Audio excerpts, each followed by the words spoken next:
Estamos nuevamente de vuelta aquí en la central de informaciones, 11:01 de la mañana, y ante las revelaciones de Marcelo Odebrecht y sobre todo de Jorge Barata, que involucran a expresidentes y políticos peruanos en presuntos actos de corrupción, esta mañana 4 especialistas en el tema analizaron a qué punto han llegado los sobornos en los distintos países de América Latina. Este análisis, por supuesto, en Enfoque de los Sábados. Estamos hablando de los exministros Francisco Tudela y Antero Flores Arauz. Ellos coinciden en que la corrupción no conoce de ideologías o de sistemas económicos o políticos. Agregaron como las raíces del problema del sistema electoral y la educación. En tanto, el gerente general del Instituto Peruano, Diego Macera, y el ex procurador anticorrupción, Antonio Maldonado, coinciden en que el crecimiento económico no es suficiente justamente para el desarrollo del país. Lo que ha ocurrido en el Perú es que ha devenido en una pandemia. Y la pandemia está centrada primero en una crisis de principios, que es una cosa personal. Estamos deviniendo un país cínico, eso es muy malo. La corrupción es un fenómeno en distintos grados que se da en todas partes del mundo. No hace distinciones ideológicas. Hay gobiernos que son capitalistas, hay gobiernos que son socialistas y pueden ser tremendamente corruptos por igual. O sea que la respuesta al problema no está en la ideología. Pero el problema central acá es el sistema electoral. El Perú exige, por ejemplo, una valla para inscribir un partido de cientos de miles de firmas. Según tengo entendido, reunir esas firmas cuesta alrededor de $1 millón y no 2. Entonces eso ya para comenzar es monstruoso, porque el que quiere entrar en política, no llegar a la campaña, ya necesita mecenas. Estos políticos se sienten moralmente endeudados a las personas que los han financiado. Que los altos costos de la política peruana y la falta de tener un sistema de control del gasto electoral generan.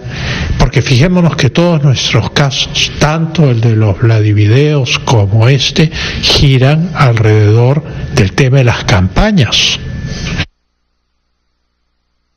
No me digan que recién con el tema de Odebrecht hay coimas para las construcciones. Lo sabemos desde hace muchísimo, desde hace décadas, que te piden el estipendio si para darte una obra.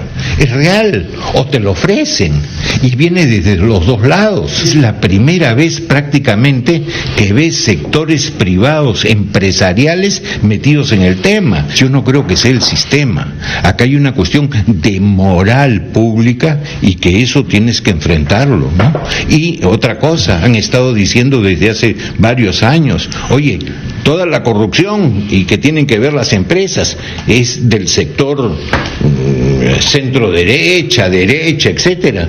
Y hoy día vemos que el abanico es también a los rojos, y que por más que se pongan chalinitas verdes, también pues han estado metidos en el bombo. No puedes haber dejado de lado educación cívica, lógica y ética, etcétera, y para dedicarte simplemente a las ciencias y a las matemáticas. Tú tienes una obligación desde el estado formativa de la gente y formativa en valores. Tienen que hacerse cosas sobre todo preventivas, y eso lo puedes hacer desde la Contraloría. Lamentablemente el Congreso no lo ha entendido hasta ahora. Tenemos mucho en juego en los siguientes, yo incluso me animaría a decir en las siguientes semanas, que puede marcar lo que va a pasar, por lo menos en el panorama económico, en los siguientes varios meses. Y aquí en concreto me refiero a lo que vaya a pasar en el Congreso con la aprobación de la ley que reemplace el decreto de urgencia 003. Ahí nos estamos jugando muchísimo. quizá no solamente la expectativa de este año, sino las expectativas de los siguientes. Estamos yendo hacia una estructura, hacia una narrativa en la que solamente se gana si tú ocultas la plata, ¿no? Si tú haces tus fondos menos transparentes. El ejemplo es casi o tan importante como la educación que nosotros brindamos. ¿A quién miramos nosotros como un parangón, pues, de virtudes, de éxito, como quién queremos ser?